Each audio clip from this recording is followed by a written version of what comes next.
존경하는 국민 여러분, 오늘 국민 여러분과 함께 60민주항쟁 30주년을 기념하기 위해 광장에 서니 정말 감회가 새롭습니다.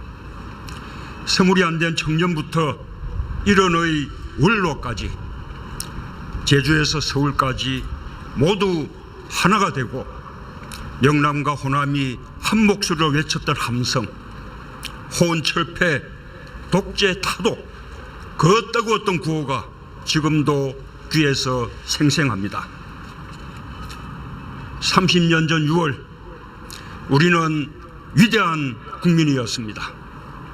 빗발치는 쇠루탄 앞에서도 꺾이지 않았던 청년 학생들, 어흥군에서 항쟁의 주역으로 변해간 넥타이 부대, 자동차 경적을 울리고 손수건을 흔들고 빵을 나눠주고 전투경찰의 가슴에 평화의 꽃을 달아주었던 시민들, 그 모두가 역사의 주인공이었습니다. 30년 전 6월 우리는 국민이 승리하는 역사를 경험했습니다.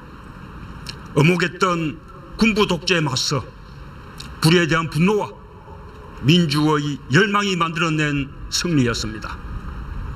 국민은 시대의 흐름을 독재에서 민주로 바꿔냈습니다. 대통령을 내 손으로 뽑을 권리, 국민이 정부를 선택할 권리를 되찾았습니다.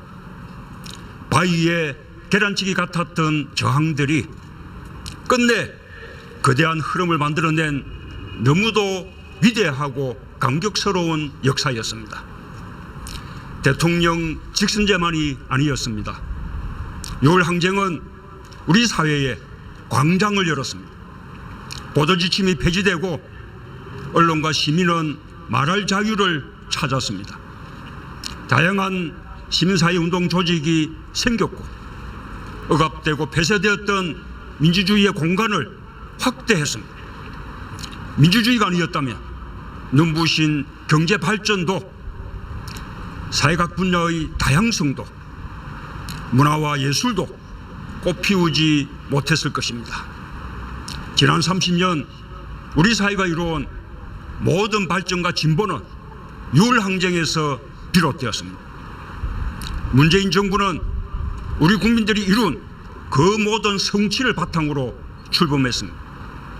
그런 까닭에 저는 오늘 6월 항쟁의 주역인 국민과 함께 30주년을 기념하게 된 것을 매우 뜻깊고 영광스럽게 생각합니다. 문재인 정부는 6월 항쟁의 정신 위에 서 있습니다. 임기 내내 저 문재인은 대통령이라는 직책을 가진 국민의 한 사람임을 명심하겠습니다. 역사를 바꾼 두 청년, 부산의 아들 박종철과 광주의 아들 이한열을 영원히 기억하겠습니다. 항쟁을 이끌어주신 지도부, 87년 뜨거운 함성 속에서 함께 눈물을 흘리고 함께 환호했던 모든 분들께 감사와 존경의 인사를 드립니다.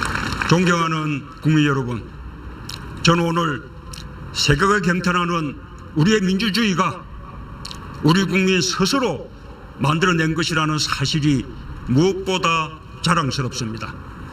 우리나라 민주주의의 시작은 해방과 함께 바깥으로부터 주어졌습니다. 그러나 오늘 우리의 민주주의를 이만큼 키운 것은 국민들이었습니다. 그 길에 4.19가 있었고, 부망쟁이 있었고, 5.18이 있었고, 6월 항쟁이 있었습니다.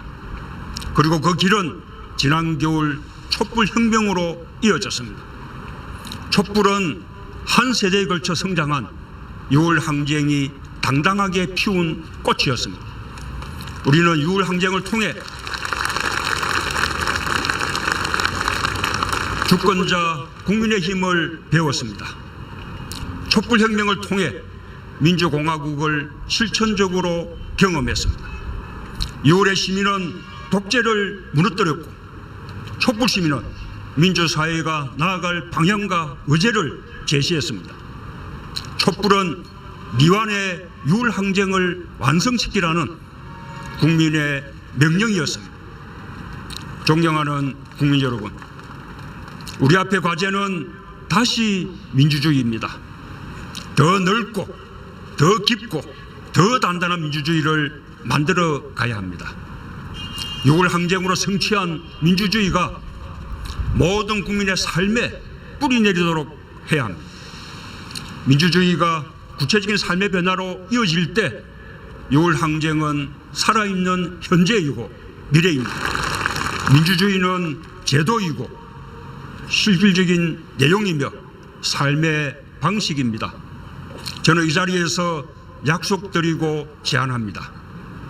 제도로서의 민주주의가 흔들리고 후퇴하는 일은 이제 없습니다. 문재인 정부에서 민주주의는 발전하고 인권은 확대될 것입니다. 모든 권력은 국민에게 있습니다. 헌법, 선거제도, 청와대, 검찰, 국정원, 방송, 국민이 위임한 권한을 운용하는 제도도 마찬가지입니다. 권력기관이 국민의 의사와 의지를 감시하고 왜곡하고 억압하지 않도록 만들겠습니다. 이제 우리의 새로운 도전은 경제에서의 민주주의입니다. 민주주의가 밥이고 밥이 민주주의가 되어야 합니다. 소득과 부의 극심한 불평등이 우리의 민주주의를 위협하고 있습니다. 일자리 위기가 근본 원인입니다. 제가 일자리 대통령이 되겠다고 거듭 말씀드리는 것은 극심한 경제적 불평등 속에서 민주주의는 형식에 지나지 않기 때문입니다. 일자리는 경제의 문제일 뿐만 아니라 민주주의의 문제입니다. 그러나 정부의 의지만으로는 어렵습니다. 우리 사회가 함께 경제민주주의를 위한 새로운 기준을 세워야 합니다. 양보와 타협, 연대와 배려, 포용하는 민주주의로 가야 합니다. 대기업과 중소기업, 노동자, 시민사회 모두가 힘을 모아야 합니다. 6월 항쟁 30주년을 디딤돌 삼아 우리가 도약할 미래는 조금씩 양보하고 짐을 나누고 격차를 줄여가는 사회적 대타협에 있다고 저는 확신합니다. 결코 쉽지 않은 일이지만 반드시 해내야 할 과제입니다. 대통령과 정부가 할 수 있는 모든 노력을 다하겠습니다. 진정한 노사정 대타협을 위해 모든 경제 주체의 참여를 당부드립니다. 누구나 성실하게 8시간 일하면 먹고 사는 것 걱정 없어야 합니다. 실패했더라도 다시 기회를 가져야 합니다. 그렇게 함께 사회경제적 불평등을 해소해 가는 것이 민주주의입니다. 정치권에서도 함께 힘을 모아주실 것을 부탁드립니다. 존경하는 국민 여러분, 한 가지 꼭 함께 기억하고 싶은 것이 있습니다. 6월 항쟁의 중심은 특정 계층, 특정 지역이 아니었습니다. 사제, 목사, 스님, 여성, 민주정치인, 노동자, 농민, 도시빈민, 문인, 교육자, 법조인, 문화예술인, 언론 출판인, 청년, 학생, 그 모두가 민주헌법정치 국민운동본부로 모였습니다. 전국 22개 지역에서 동시에 열린 60국민대회가 6월 26일 전국 34개 도시와 270여 곳에서 동시에 열린 민주헌법 정치를 위한 국민평화 대행진으로 확대되었습니다. 이처럼 6월 항쟁에는 계층도 없었고 변방도 없었습니다. 그래서 우리는 승리했습니다. 저도 부산에서 6월 항쟁에 참여하며 민주주의는 물처럼 흐를 때 가장 강력하다는 것을 배웠습니다. 독재에 맞섰던 87년의 청년이 2017년에 아버지가 되어 광장을 지키고 도시락을 건넸던 87년의 여고생이 2017년 두 아이의 엄마가 되어 촛불을 든 것처럼 사람에서 사람으로 이어지는 민주주의는 흔들리지 않습니다. 정치와 일상이, 직장과 가정이 민주주의로 이어질 때 우리의 삶은 흔들리지 않습니다. 그렇게 우리의 삶, 우리 사회의 민주주의 역량이 더 성숙해질 수 있도록 함께 노력해 갑시다. 관행과 제도와 문화를 바꿔나갈 일은 그것대로 정부가 노력하겠습니다. 우리 주변에 일상화되어 있는 비민주적인 요소들은 우리 모두 서로 도와가며 바꿔나갑시다. 개개인이 깨어있는 민주시민이 되기 위한 노력은 그것대로 같이 해나갑시다. 민주주의가 정치, 사회, 경제의 제도로 정착하고 우리 한 사람 한 사람이 일상에서 민주주의로 훈련될 때 민주주의는 그 어떤 폭풍 앞에서도 꺾이지 않을 것입니다.